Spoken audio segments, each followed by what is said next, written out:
Hello everybody. Next we head up to the northwest to Liverpool, where Everton will be our hosts.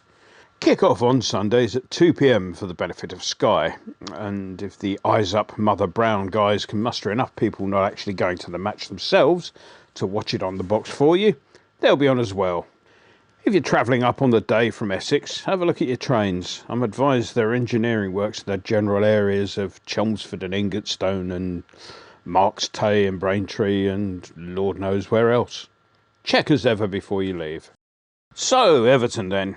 They are under new management, so to speak, with Rafa Benitez taking the helm after a spell with Chinese outfit Dalian Professional, with whom he ended up after his departure from Newcastle, of whom more later.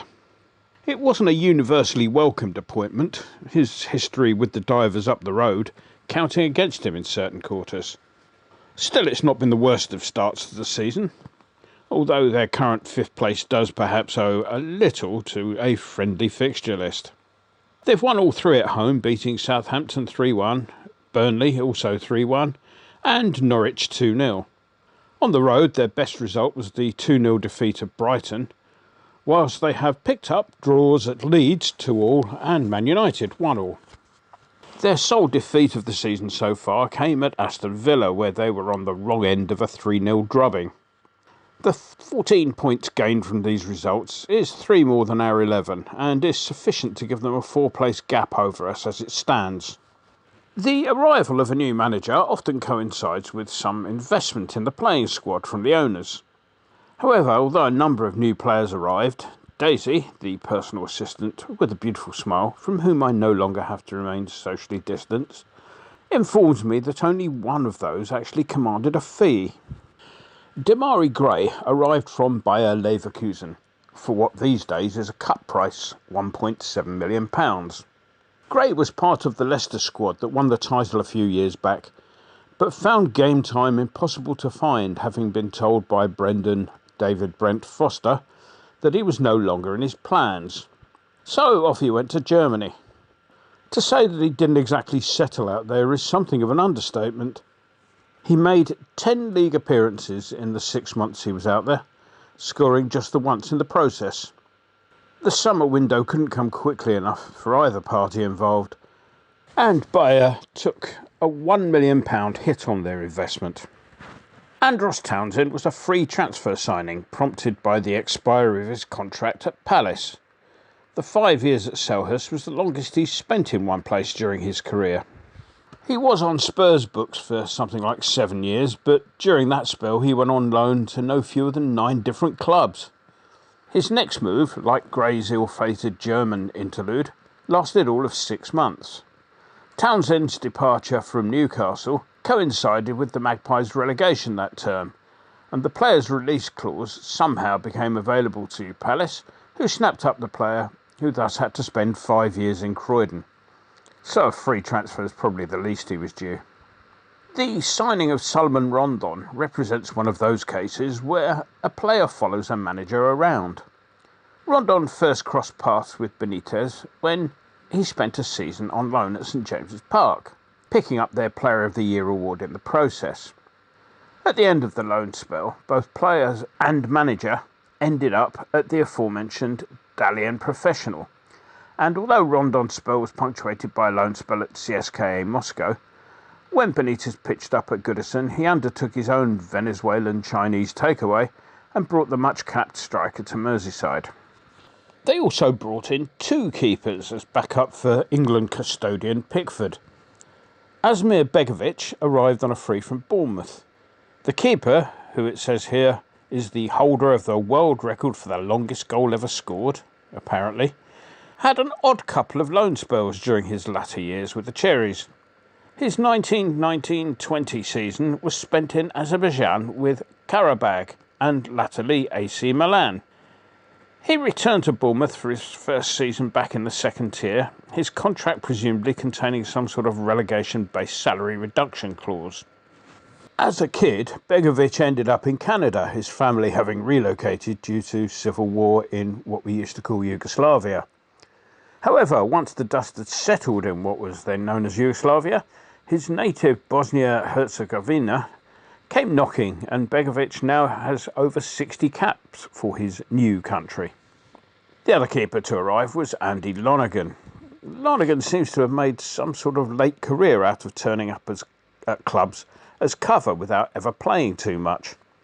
His last season of full employment was 2015-16, when he made 29 appearances for Fulham. The following season he made 11 appearances for Wolves, but in the 4 years since then his league appearances total 14, spread over spells with Leeds, Middlesbrough, Rochdale, Liverpool, Stoke and West Brom. Nice work if you can get it, I suppose. On the injury front, Calvert-Lewin and Richarlison are major doubts, though Mina managed a full run out at international level in midweek. Dean should be clear of the thigh problem he's been struggling with, along with former Hornchurch schoolboy Iwobi. Delph will miss out, however, with a long-term shoulder problem. Next we pay our usual visit to the wild and wacky world of association football. The big story, of course, is that of Newcastle, who somehow have managed to find an owner with an even worse human rights record than Sports Direct. The long-running saga of the takeover was finally resolved this week when the Premier League received assurances that the Saudi State Public Investment Fund is not in fact anything to do with Saudi Arabia, apparently. This is despite the fact that the chairman of the board is the Crown Prince Mohammed bin Salman. The board itself is comprised principally of Saudi government ministers. The fund is controlled by a Saudi government department and is formed with the stated aim of enabling progressing of the Saudi Arabian economy. No matter, the assurances that the fund has nothing to do with Saudi Arabia are apparently legally binding. Now, I don't know about you, but I'm not sure that a regime that thinks nothing of murdering a critical journalists when they pop into the embassy for a visa is going to be too put out by those legal assurances.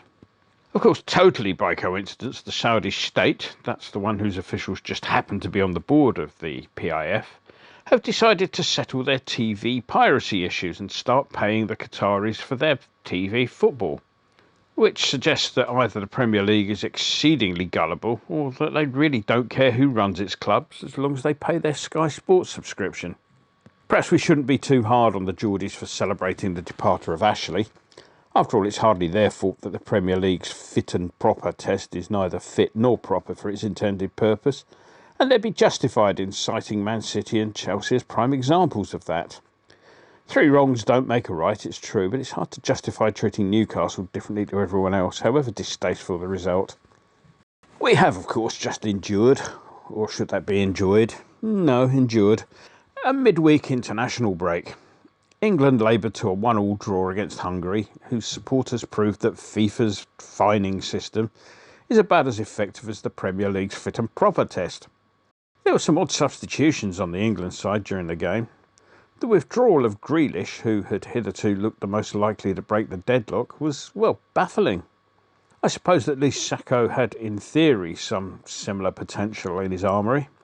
However, the introduction of Henderson can only have been greeted by smiles from the Hungarians and, of course, the Liverpool Echo, whose bizarre campaign to get the journeyman more England caps than he deserved succeeded about 60 caps ago. And so let's move on to us. Last time out, we were out of sorts, really, in the first 45 minutes. You can add to that the fact that we were done up like a kipper by a Brentford side that spotted a rookie ref a mile away and played him like a barroom piano. They spotted the fact that Banks had interpreted the general instruction to let the game flow as meaning don't bother dealing with fouls and misconduct. And they cynically embarked on a path that meant that by the time Banks finally found out where he'd hid his yellow cards, they'd pretty much gotten away with it. The cynicism didn't stop there. The time wasting got so silly that it was taking nearly a minute for them to take a goal kick, not to mention the feigning of injury every 4 minutes or so. So Banks's adding of a mere 3 minutes at the end was further proof that he was out of his depth. Brentford, in the meantime, appeared to be benefiting from the Bournemouth syndrome, which sees officials so blinded by the plucky underdog aura that surrounds them that they ignore the crimes and misdemeanours that would normally be punished. Of course, none of this stopped apologists for our current owners from deciding that the fault for the defeat lay firmly with those who protested against the current regime pre-match. There were some hilarious encounters on various social media channels where the legitimacy of such an argument was challenged. Watching the GSB defenders squirm and shift their stance was one of the bright spots of the week. Their premise to start off with was that the pre-match protest had caused what one bright spark with a short memory described as our worst start in 2 years. Now that's a bold statement in itself, given that timescale contained a relegation battle. Still, it was pointed out that although few had been there at the time the team bus had passed, those who were there would have applauded the team as they went through. So the argument shifted. It wasn't the protesters after all, you see. It was the banners they were carrying that proved so upsetting for the players. When it was pointed out that, well, even during lockdown, the banners had made their way to most matches played last season, during which you might recall we actually won a few games, the argument then shifted to, well, I guess they must still be working on it, as they didn't seem to have a response to that. Meanwhile, I'd be a little concerned if I were GSB at the calibre of the sort of person who's carrying a flag for them at the moment. We cannot be far away from the point at which they start actively boasting that at least GSB haven't tortured or murdered anyone.